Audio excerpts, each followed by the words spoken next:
കാര്യം കൂടെ ഞാൻ അൺഈവൻ ജസ്റ്റിസ് പറഞ്ഞപ്പോൾ ഒരു കാര്യം പറയാൻ മറന്നുപോയി. ഇപ്പം ഞാൻ ചോദിക്കട്ടെ, ക്രിസ്ത്യൻ മിഷണറീസ് അവർ നടത്തുന്നവരുള്ള സേവനങ്ങൾ, ഞാൻ ഇവർ ഇവിടെ ഈ കോളേജ് ആയതുകൊണ്ടോ ഈ അച്ഛനും സിസ്റ്ററും ഒന്നും ഇരിക്കുന്നതുകൊണ്ടോ ഒന്നും ഞാൻ പറയുന്നതല്ല.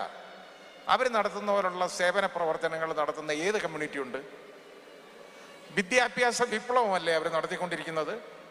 നമ്മൾ മേഘാലയ പോലുള്ള സ്ഥലങ്ങളിൽ നമ്മളൊന്ന് പോയി നോക്കണം. മാർക്കറ്റിൽ ഇരിക്കുന്ന സ്ത്രീകളുണ്ടല്ലോ, ബ്യൂട്ടിഫുള്ളായിട്ട് ഇംഗ്ലീഷ് സംസാരിക്കും. കാരണം എന്താണ്? അവർക്ക് കൊടുത്തേക്കുന്ന വിദ്യാഭ്യാസം അതാണ്. എവരാണ് കൊടുത്തേക്കുന്നത്?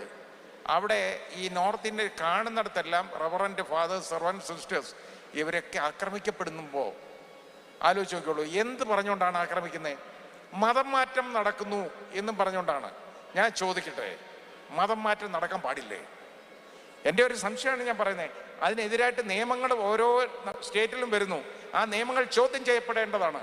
ആർട്ടിക്കിൾ 25 എന്ന് പറയുന്ന ഇന്ത്യൻ നമ്മുടെ ഭരണഘടനയിൽ എഴുതി വച്ചേക്കുന്നുണ്ട്, freedom to practise, profess and propagate religion. അതാണ് ഫ്രീഡം, ഫണ്ടമെൻ്റൽ, അതായത് ഒരു ഫ്രീഡം ഓഫ് റിലിജിയനാണ്. അത് ഇഷ്ടമുള്ളവർക്ക് മതത്തിൽ ഇഷ്ടമുള്ള മതത്തിൽ വിശ്വസിക്കാം. മതം മാറാൻ പാടില്ലെന്ന് എവിടെ പറഞ്ഞേക്കുന്നു? മതം മാറാൻ പാടില്ല എന്ന് പറഞ്ഞ് നിയമങ്ങൾ പാസ്സാക്കിയേക്കുന്ന സംസ്ഥാനങ്ങളുണ്ട് നമ്മുടെ ഈ രാജ്യത്ത്. ഭരണഘടനാ വിരുദ്ധമാണ്. അത് ഞാൻ പറഞ്ഞതുപോലെ ഇത് നമുക്ക് ജനാധിപത്യ വ്യവസ്ഥയിൽ മാധ്യമങ്ങളുടെ സ്ഥാനം എന്ന് പറയുന്നത് വളരെ വലുതാണ്. നിങ്ങൾ കൊണ്ടുവരുന്ന പ്രശ്നങ്ങളാണ് ഇന്ന് അറിയുന്നത്. അല്ലെങ്കിൽ എല്ലാം തമസ്കരിക്കപ്പെടും. എല്ലാം സർക്കാരിൻ്റെ അഴിമതികൾ, കെടുകാര്യസ്ഥത, ഇത് മുഴുവൻ തമസ്കരിക്കപ്പെടും നിങ്ങളില്ലെങ്കിൽ. അതുകൊണ്ട് നിങ്ങൾ ശക്തമായിട്ട് തന്നെ മുമ്പോട്ട് പോകണം. ഇതേപോലെ മുമ്പോട്ട് പോയിക്കൊള്ളണം. നടക്കണം, ഇങ്ങനെയുള്ള കാര്യങ്ങൾ നടക്കണം, ജനങ്ങൾ അറിയണം. പിന്നെ കുഞ്ഞുങ്ങൾ എപ്പോഴും മനസ്സിൽ ശ്രദ്ധിക്കേണ്ട കാര്യം, അനാവശ്യമായ ഒരു കാര്യങ്ങൾ കൊണ്ടും നിങ്ങൾ സ്വാധീനിക്കപ്പെടരുത് നിങ്ങളുടെ മനസ്സിനെ. അങ്ങനെ ആകരുത്. അത് അങ്ങനെ ആയിക്കഴിഞ്ഞാൽ ഉള്ള കുഴപ്പമെന്ന് പറഞ്ഞു കഴിഞ്ഞാൽ നമ്മൾ റൈറ്റ് ഓർ റോങ്, ശരിയും തെറ്റും തിരിച്ചറിയാനുള്ള വിവേചന ശക്തി നമുക്കില്ലാതെ പോകും. അങ്ങനെ പോകരുത്. നമ്മൾ സ്വാധീനിക്കപ്പെടരുത്. ചിന്തിക്കണം. ഏത് കാര്യം കേട്ടാലും ചിന്തിക്കണം. ചിന്തിച്ചിട്ട് വേണം. ഇപ്പം ഞാൻ പറഞ്ഞില്ലേ, എന്നെ ചീത്ത പറഞ്ഞെന്ന് പറഞ്ഞ പോലെ ഒന്ന് ചിന്തിച്ചിട്ട് പറഞ്ഞോളൂ. അതിൻ്റെ റീസണിങ് എന്താണ് എന്ന് ചിന്തിച്ചിട്ട് പറയണം. അത്രേ ഉള്ളൂ. സിസ്റ്റർ ജോസിയ, ഈ സ്ത്രീ കുറ്റവാളികളെ ഏത് തരത്തിലാണ് മീഡിയ കൈകാര്യം ചെയ്യുന്നത്, പൊതുസമൂഹം കൈകാര്യം ചെയ്യുന്നത് എന്നതിനെ കുറിച്ച് ജസ്റ്റിസ് ഇപ്പോൾ പറഞ്ഞു. അതുപോലെ തന്നെയാണ് അതിനകത്ത് സിസ്റ്റർക്ക് തോന്നിയിട്ടുള്ളത്, കോടതി മുറിയിൽ തോന്നിയിട്ടുള്ള കാര്യങ്ങൾ പറയാം. അതിനൊപ്പം ഇരകളായിട്ടുള്ള സ്ത്രീകൾ, അവരെ സംബന്ധിച്ചിടത്തോളം എത്രത്തോളം ഈ ഒരു സംവിധാനത്തെ അവർക്ക് വിശ്വാസത്തിലെടുക്കാൻ പറ്റുന്നുണ്ട്? ഒരാളൊരു പരാതിയുമായി പോവാൻ പലപ്പോഴും കാലതാമസം എടുക്കുന്നത് നമ്മൾ കാണാറുണ്ട്, പ്രത്യേകിച്ചും ലൈംഗിക പീഡന കേസുകളിലൊക്കെ. അതിലുള്ള ആളുകളുടെ ഒരു പൊതുബോധം തന്നെയാണ് അതിൻ്റെ പ്രധാന കാരണം. ഒരു പരാതിയുമായി ചെന്നാൽ അവരെ ജഡ്ജ് ചെയ്യും, സമൂഹം ജഡ്ജ് ചെയ്യും, മാധ്യമങ്ങൾ ജഡ്ജ് ചെയ്യും എന്നൊക്കെ പറയുന്ന പലതരത്തിലുള്ള അങ്കലാപ്പുകൾ ഉണ്ട്. ഈ സ്ത്രീകളെ എങ്ങനെയാണ് ഈ സംവിധാനം കൈകാര്യം ചെയ്യുന്നത് എന്നാണ് സിസ്റ്റർ നേരിട്ട് കണ്ടിട്ടുള്ളത്? വലിയ ബുദ്ധിമുട്ടാണ്. ഇപ്പോൾ ഈ പറഞ്ഞ വളരെ കറക്റ്റായിട്ട് ഞാൻ ഇങ്ങോട്ട് തന്നെ വരുവാണ്, അതിൻ്റെ വേറെ ഇൻട്രൊഡക്ഷനൊന്നും പറയാതെ. കാരണം പ്രത്യേകിച്ചും ഒരു ലൈംഗിക ഒരു sexual harassment of women at work place, അത് എപ്പോഴും എല്ലായിടത്തും നടക്കുന്ന ഒരു കാര്യമാണ്. അപ്പോൾ നമ്മൾ പറയും സാഹചര്യം സൃഷ്ടിക്കുന്നത് സ്ത്രീകളാണ്, അല്ലെങ്കിൽ സ്ത്രീകളുടെ വസ്ത്രധാരണം കൊണ്ട് അവരെ സെഡ്യൂസ് ചെയ്തു, ഇതൊക്കെ ഇങ്ങനെ എപ്പോഴും കേൾക്കാറുള്ള കാര്യമാണ്. ഇവിടെ ഇര സ്ത്രീയാണ്. ഇപ്പോൾ സാറ് പറഞ്ഞു ഒരു പെണ്ണായി പോയതുകൊണ്ട് എന്നുള്ള കാര്യം ഇവിടെ ഞാനെടുത്ത് ഉപയോഗിക്കുകയാണ്. ഇപ്പോൾ സെക്ഷൽ ഹരാസ്മെൻറ്റ് ഒന്നും വേണ്ട. നമ്മളൊരു ബസ്സിൽ യാത്ര ചെയ്യുമ്പോൾ, ഈ കഴിഞ്ഞ ഇടയ്ക്ക് എനിക്കുണ്ടായൊരു അനുഭവം ഞാൻ പറയാം. ഞാനിവിടുന്ന് തൊടുപുഴയിൽ നിന്ന് കണ്ണൂർ, ഒറ്റ ബസ് തൊടുപുഴയിൽ നിന്ന് കണ്ണൂർ പോവുകയാണ്. അപ്പോൾ അതിനിടയിൽ സംഭവിച്ചൊരു കാര്യം, നമ്മൾ അയാളോട് ഇവിടെ നിന്ന് എഴുന്നേറ്റ് മാറണം എന്ന് പോലും നമുക്കൊന്ന് ഉറക്കെ പറയുമ്പോഴേക്കും എല്ലാവരുടെയും കണ്ണ് നമ്മുടെ നേരെയാണ്. പെട്ടെന്ന് വേറൊരു രീതിയിലാണ്. കാരണം സ്ത്രീകൾ ഇതെല്ലാം സഹിക്കേണ്ടവരാണ്, അല്ലെങ്കിൽ നിശബ്ദരായിരിക്കണം. ഉറക്കെ സംസാരിച്ചു കഴിഞ്ഞാൽ അപ്പോൾ തന്നെ അവൾക്കാണ് ക്ഷീണം. ഇപ്പോൾ ഇപ്പോൾ ഇവിടെ ഇത്രയും കുട്ടികൾ ഇരിപ്പുണ്ട്. നമ്മളിവിടെ ആത്മഹത്യകളെ കുറിച്ചൊക്കെ സംസാരിച്ചു. കൂടുതലും ആൺകുട്ടികളെക്കാൾ അധികം പ്രണയബന്ധങ്ങൾ തകർന്നു കഴിയുമ്പോൾ ആത്മഹത്യ ചെയ്യുന്ന ആരാണ്? പെൺകുട്ടികളാണ് ആത്മഹത്യ ചെയ്യുന്നത്. അതിന് ഒന്നാമത്തെ കാരണം എന്ന് പറയുന്നത് മിക്കവാറും ഇവരുടെ വളരെ ഇൻറ്റിമേറ്റ് ആയിട്ടുള്ള സമയങ്ങളിൽ, വളരെ ക്ലോസ് ആയിട്ടിരുന്നുള്ള സമയങ്ങളിലൊക്കെ ഇവരുടെ രണ്ടുപേരും തമ്മിലുള്ള പിക്ചേഴ്സോ അല്ലെങ്കിൽ ഇവർ ലൈഫ് ഷെയർ ചെയ്തതോ ലവ് ഷെയർ ചെയ്തതോ ആയിട്ടുള്ള സമയങ്ങളിലൊക്കെ അങ്ങോട്ടും ഇങ്ങോട്ടും സമ്മതത്തോടു കൂടി എടുത്ത ഫോട്ടോസൊക്കെ ഏതെങ്കിലും ഒരു സമയത്ത് ഇവർ തെറ്റിപ്പിരിയുന്ന സമയത്ത് എല്ലാം ഡിലീറ്റ് ചെയ്തെന്ന് പറയും. പക്ഷേ തെറ്റിപ്പിരിയുന്ന സമയത്ത് ഇവൻ കൊണ്ടുപോയി ഒന്നെങ്കിൽ സോഷ്യൽ മീഡിയയിൽ പോസ്റ്റ് ചെയ്യും, അല്ലെങ്കിൽ ആ ഫോട്ടോ വെച്ച് ഇവളെ ഹരാസ് ചെയ്യും, അല്ലെങ്കിൽ ഇവളുടെ ഒരു നല്ലൊരു വിവാഹം ഉറപ്പിച്ച സമയമാണെങ്കിൽ ആ എന്താണ് കൺസേൺഡ് ആൾക്ക്, കെട്ടാൻ പോകുന്ന ആരാണോ ആ ആൾക്ക് അയച്ചു കൊടുത്തിട്ട് മുഴുവൻ നമ്മളുടെ പെൺകുട്ടികളുടെ മുഴുവൻ അഭിമാനവും തകർക്കുന്ന രീതിയിലുള്ള പെരുമാറ്റങ്ങൾ ഉണ്ടാകും. ഇതിനെ ഒന്ന് കൈകാര്യം ചെയ്യാനോ ഓവർകം ചെയ്യാനോ നമ്മളുടെ പെൺകുട്ടികൾക്ക് സാധിക്കുന്നില്ല എന്നുള്ളത് ഒരു വലിയൊരു പ്രശ്നമാണ്. അതുപോലെ തന്നെ ഈ ഒരു കാര്യത്തിൽ എനിക്ക് ഒരു കാര്യം കൂടെ പറയാനുണ്ട്. നിങ്ങളിവിടെ യൂത്തായിട്ടുള്ള ആൾക്കാർ ഇഷ്ടംപോലെ ഇരിപ്പുണ്ട്. നിങ്ങൾ പ്രണയിക്കുമ്പോൾ പരസ്പര ബഹുമാനത്തോടു കൂടി പ്രണയിക്കുക. സമയമാകുമ്പോൾ നിങ്ങൾക്ക് തെറ്റിപ്പിരിയണോ അല്ലെങ്കിൽ നിങ്ങൾ തമ്മിൽ ചേർന്ന് പോകില്ല എന്ന് കാണുമ്പോൾ കൈ കൊടുത്ത് സ്നേഹത്തോടെ പരസ്പരം ബെസ്റ്റ് വിഷസ് ആശംസിച്ച് പിരിയാൻ നോക്കുക. അതല്ലാതെ ഇവളുടെ കുറച്ച് സ്വകാര്യ ചിത്രങ്ങൾ വെച്ചിട്ട് ഇവൾക്കൊരു നല്ല ലൈഫ് ഉണ്ടായി കഴിയുമ്പോൾ അതിനെ വെച്ച് ഹരാസ് ചെയ്യാൻ നോക്കുന്ന ആൺകുട്ടികളോ അല്ലെങ്കിൽ ഇങ്ങനെ ഏതെങ്കിലും രീതിയിൽ ഒരു പിക്ചർ നിങ്ങളുടേതായി വരുമ്പോൾ അതോടുകൂടി എൻ്റെ ജീവിതം അവസാനിച്ചു എന്ന് കരുതി ആത്മഹത്യക്ക് റെഡിയായിട്ട് നിൽക്കുന്ന പെൺകുട്ടികളോ ഉണ്ടെങ്കിൽ യു പ്ലീസ് സ്റ്റോപ്പ്. ഒന്നാമത്തെ കാര്യം, പെൺകുട്ടികൾ മാത്രമല്ല ഇതിനകത്ത് ഉള്ളത്. ഇവരുടെ ഇൻറ്റിമേറ്റ് ആയിട്ടുള്ള ഫോട്ടോസ് വരുമ്പം ഈ ആൺകുട്ടിയും ഇതിനകത്ത് ഉണ്ട് എന്നുള്ള കാര്യം ഈ പെൺകുട്ടികൾക്ക് ചിന്തിക്കാൻ പോലും പറ്റുന്നില്ല. അപ്പോൾ അവർക്കും മറ്റൊരു ലൈഫുണ്ട്. അതിലേക്ക് ചെല്ലുമ്പോൾ പിന്നെ പെൺകുട്ടികൾക്കുള്ളൊരു പ്രത്യേകതയാണ്, ആൺകുട്ടികൾ എപ്പോഴും ഡിമാൻഡ് ചെയ്യുന്നത് മറ്റാരെയും പ്രണയിച്ചതായിരിക്കരുത്, അല്ലെങ്കിൽ പിന്നെ വേറൊരാളും നിന്റെ മനസ്സിൽ കയറിയതായിരിക്കരുത്. അതേസമയം ഇക്കാര്യങ്ങളൊക്കെ ആൺകുട്ടികളുടെ ഭാഗത്തേക്ക് വരുമ്പോൾ ആൺകുട്ടികളുടെ അമ്മമാർ വരെ സംസാരിക്കും, അവനൊരാണല്ലേ.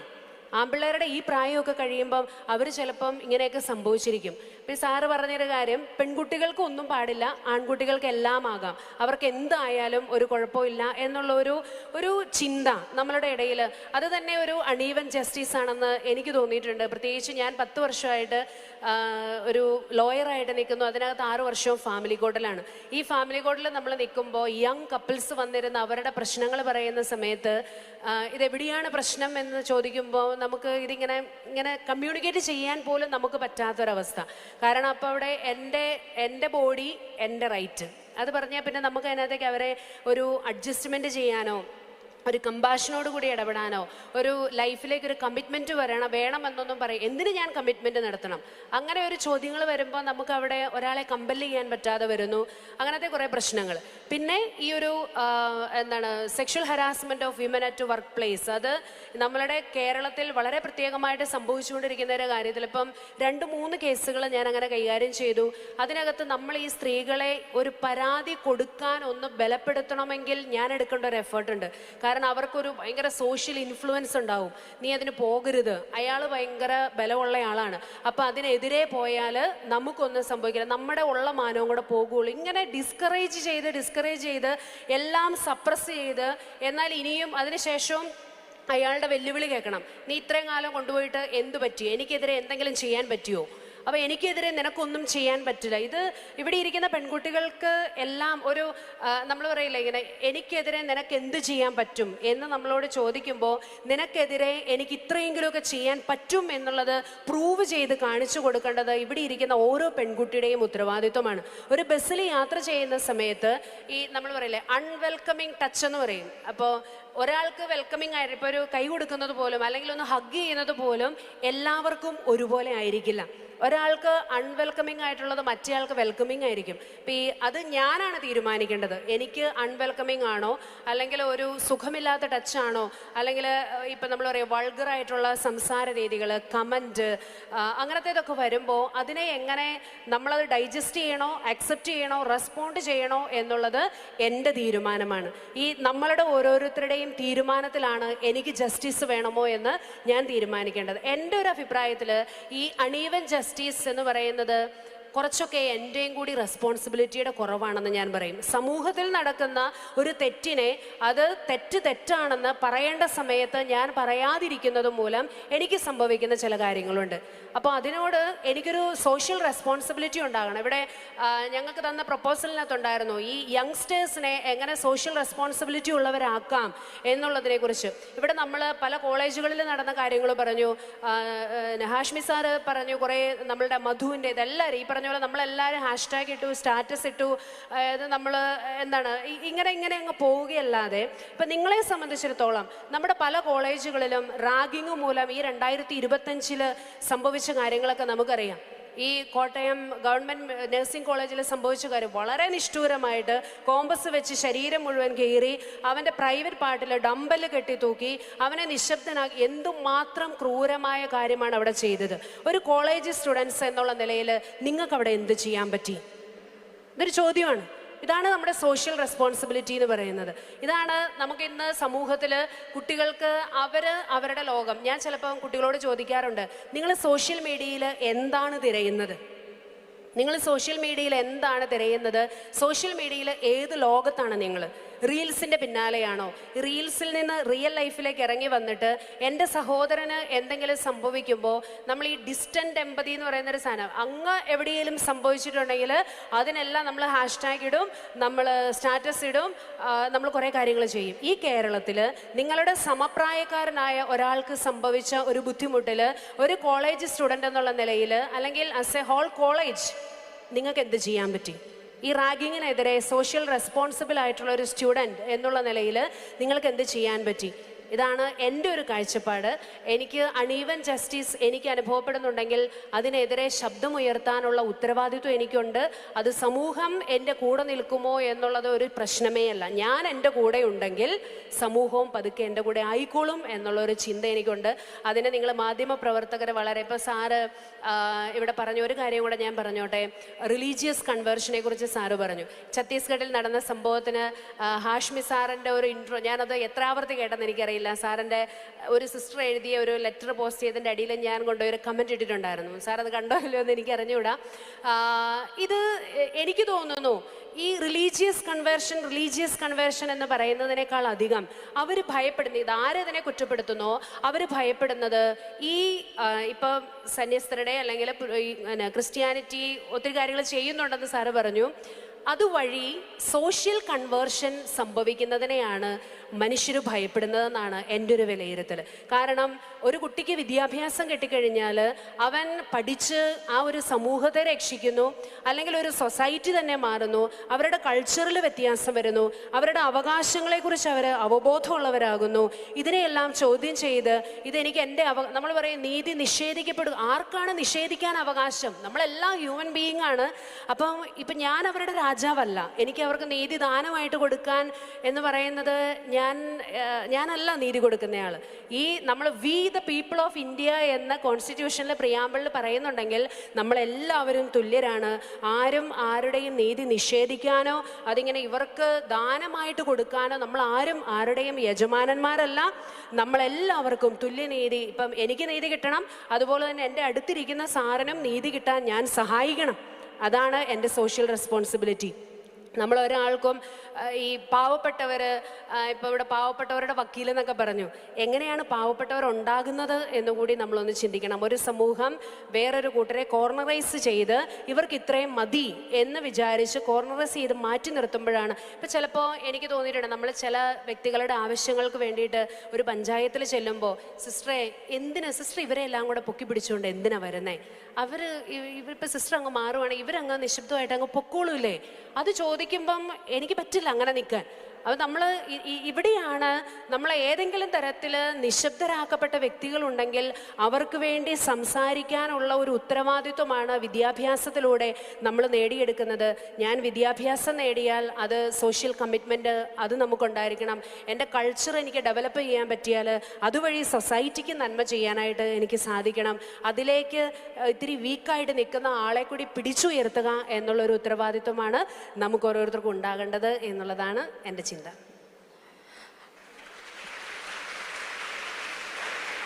ഹാഷ്മി, ഇവിടെ നമ്മൾ സ്ത്രീകളുടെ കാര്യം സിസ്റ്റർ പറയുകയുണ്ടായി.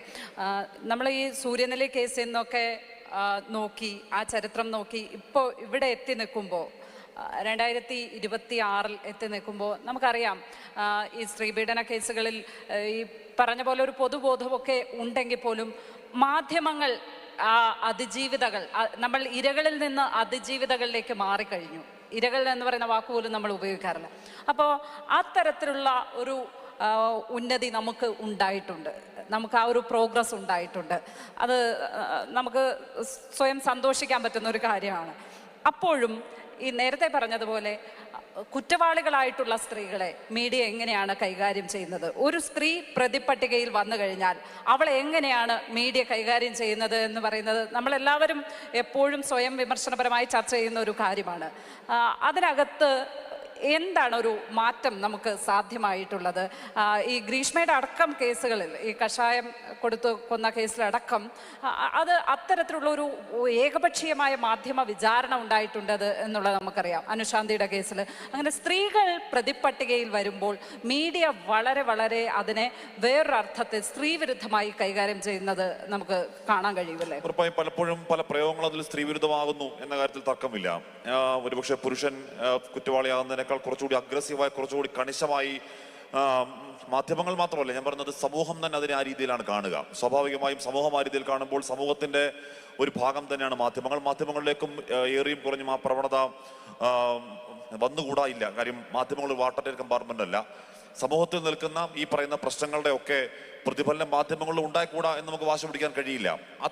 അതിനപ്പുറം ഇപ്പോൾ ഗ്രീഷ്മയുടെ കാര്യത്തിൽ സാർ പറയുണ്ടായി. അപ്പം ഞാനും ഈ ദിവസം സാറിനെ അന്ന് ഫോണിൽ വിളിച്ച് ചർച്ചയ്ക്ക് ഇക്കാര്യം ചോദിക്കുമ്പോൾ സാറ് പറയുന്നത് കേട്ടിട്ട് എനിക്ക് സത്യം പറഞ്ഞാൽ എനിക്ക് വലിയ വിയോജിപ്പ് അതൃപ്തിയും ഉണ്ടായതാണ്.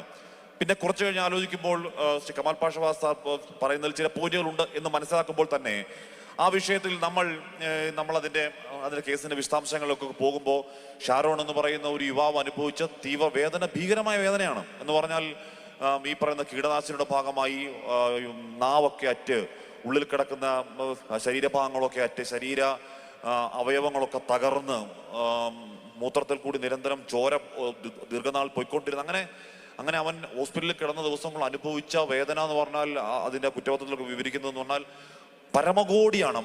ഒരു മനുഷ്യൻ നരകയാതനയുടെ പരമാവധി അനുഭവിച്ചാണ് ഷാരോൺ വിട്ടുപോയത്. എന്ന് പറഞ്ഞാൽ ഇപ്പോൾ ഒരു പുരുഷൻ ചെയ്യുന്ന കുറ്റത്തോടൊപ്പം തന്നെ ഷാരോൺ ഗ്രീഷ്മ ചെറിയ കുട്ടിയാണ്, അല്ലെങ്കിൽ പഠിക്കാൻ പിടിക്കുകയാണെന്നൊക്കെ പറയുമ്പോൾ പോലും ആ കുട്ടി ചെയ്ത കുറ്റകൃത്യത്തിന്റെ ഭാഗമായി അനുഭവിക്കേണ്ടി വന്ന ഷാരൂൺ എന്ന് പറയുന്ന യുവാവ് അനുഭവിച്ചത് അങ്ങേയറ്റത്തെ യാതനയാണ്. അതിന് ഗ്രീഷ്മയുടേതായ കാരണങ്ങളൊക്കെ ചിലപ്പോൾ ഉണ്ടാകുമായിരിക്കാം, എന്തൊക്കെ കാരണങ്ങൾ ഉണ്ടാകുമായിരിക്കാം. അതുകൊണ്ട് ഇപ്പൊ ഗ്രീഷ്മ ചെയ്യുന്ന കൊടും കുറ്റമാണ് എന്ന് പറയുന്നതുകൊണ്ട് അത് ഏതെങ്കിലും തരത്തിൽ സ്ത്രീവിരുദ്ധമാകുമെന്നോ എനിക്കറിയില്ല. അതിനെ അങ്ങനെ തന്നെ പറയണം എന്നുള്ള എൻ്റെ ധാരണ. പിന്നെ നമ്മൾ നേരത്തെ പറഞ്ഞു ഈ മനുഷ്യാവകാശങ്ങളെ പിന്നെ നേരത്തെ തുടർച്ചയിൽ അതിന്റെ തുടർച്ചയിൽ പറഞ്ഞതിന്റെ ഭാഗമായി ഞാൻ അതിനകത്ത് ചോദിച്ച ഹാഷ്മി, സമാന കുറ്റകൃത്യം ചെയ്യുന്ന ഒരു പുരുഷൻ ആ വിധത്തിൽ വിചാരണ ചെയ്യപ്പെടുന്നുണ്ടോ എന്നുള്ളതാണ് എൻ്റെ സംശയം.